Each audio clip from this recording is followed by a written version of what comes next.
Diane Allen, and I'm known as the Own Your Potential speaker and violinist.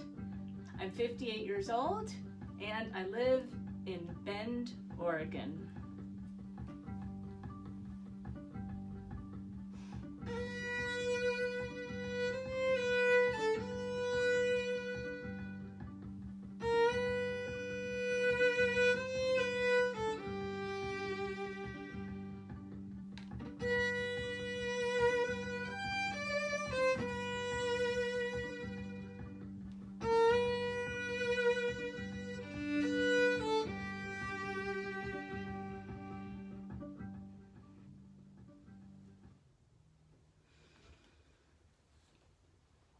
It is such a privilege to be able to speak to you today and to be able to speak at a number of different conferences.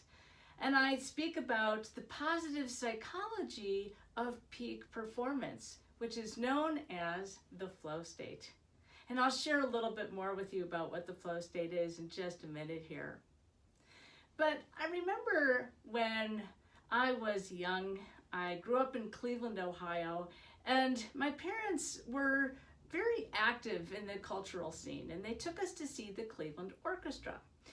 And I remember being so small that we would go to these concerts, and I would sit in a chair, and the chair would just fold back up on me because I couldn't, it wasn't heavy enough or big enough to hold the seat down. So the orchestra would play, and I remember sitting there and feeling the force of the music pinning me to the back of the chair and finding it just so incredibly exhilarating. And when my parents asked me, well, which instrument do you want to play? I told them, well, I want to play the violin. So fast forward, I'm about 15 years old, and I'm in my bedroom blasting the music. And no, I'm not listening to rock and roll. I'm listening to a violin concerto. And in my imagination, it wasn't as if I was relegated to being a rank and file member of the orchestra. I was having this full-on fantasy of being the soloist, standing center stage, pouring the core of my soul into every note that I played. But when I began to pursue a degree in music, I found out that playing in an orchestra, being one of those rank and file members, was actually really fun. It was the environment where I would just lose myself in the music. Time would go by and I wouldn't even notice it. I would be so immersed in the activity, ideas and insights would come in from out of the blue. Things would come together with a sense of ease. The more I got into the music, the more I'd get out of it. And I experienced incredible joy and fulfillment.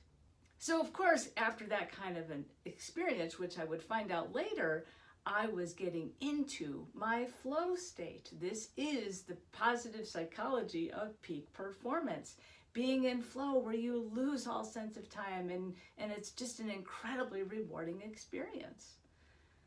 So naturally, I decided, well, I should get into a professional symphony orchestra. And after graduating with my New York City violin training, I would show up, check in, and make my way to the warm-up room. Only all of my competitors would be in there at the same time warming up. It was so cacophonous. So I'd find my own little spot, take out my violin, I'd start to get ready. And about 45 minutes later, I would hear them say, Diane Allen, next. So I'd leave the noisy warm-up room, I'd step out into the hallway, and it's so quiet, all I could hear is the fuzz in my ears and my heart beating. So I'd walk out on stage up to a solitary music stand, line of judges sitting in a row.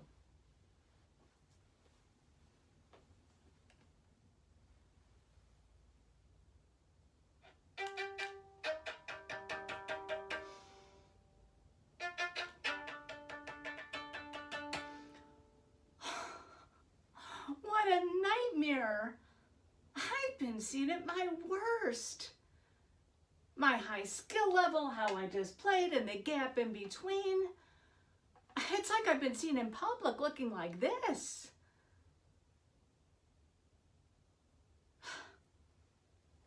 This was such a far cry from my imagination of being the soloist, pouring the core of my soul into every note of music that I played. Audition anxiety? Really? Live a life with my music trapped inside of me? Well, I don't know what happens to you when you're faced with being influential under pressure, but I started out by completely losing my cool, and it ended up being a 10-year journey. 10 years of trial and error, trying to figure out how I could be my best. How can I thrive when I'm outside of my comfort zone, like taking these auditions? So that full 10 years of trial and error, I had this moment. It was after trying so hard to get into professional symphony orchestras. I was actually playing in freelance orchestras, which didn't pay well. I was scrounging to teach violin students to make ends meet. And I saw this ad, and it was for a violin teaching job in Central Oregon. So I sent in my resume, we scheduled the interview, only I had just given birth to my son, I hadn't practiced in weeks, and I was sleep deprived. So I'm at the audition. And as luck would have it, from out of the blue, I find myself going to that place where I lose all sense of time. I feel one with the activity. I am so immersed in the music that underneath my fingers, it's like the violin is singing by itself. I was having the same kind of flow state moment that I know I have when I play in these orchestra situations. Only this time I was doing it in the heat of the moment during an audition, and I was so grateful. The kiddos that I was teaching, they were responding really well to my spontaneous creative solutions. In the room were the students, the parents, there were teachers there were musicians there, and to my surprise, the conductor from the local symphony orchestra. The day-long marathon, it felt like it went by in 5 minutes. And at the end of the day, they offered me the job on the spot, and I say yes.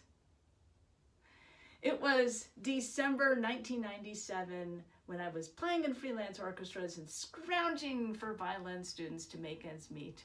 But in January 1998, I was welcomed with a full roster of violin students, and I was hired to sit first chair of this Central Oregon Symphony. This was such a rewarding time in my life. I was able to wake up all my dormant skills and put them to good use in my role with the orchestra. And I noticed that the more I would get into the music and the more I would get into the flow state, the more my students would. And the more I would get into the music and into my flow state, the more the orchestra would. And the more I got into the music and the more I got into the flow state, the more the audience would. So I experienced firsthand this optimal state of being and how the positive psychology of peak performance is contagious. After a few years, I knew that I could always just get into the music, but I was in a situation and I realized, you know what? I need to make sure that I can always get into it. So I came up with a system to guarantee that I could always get into the music and into my flow state. And those are the steps that I share on my TED Talk. And these are the steps that I share in my workshops when I work one-on-one with people, helping them to tap into their creativity and their greatest and deepest levels of confidence. So I began to fall in love with public speaking. We can blame YouTube for that. I started making YouTube tutorials, and I was training as a speaker, and I started phasing out the teaching and the orchestra playing and doing more and more speaking. A lot of my friends said, "Diane, can't you marry the violin with the speaking?" And it took me a while, but I finally was able to figure out a way to bring my passions together.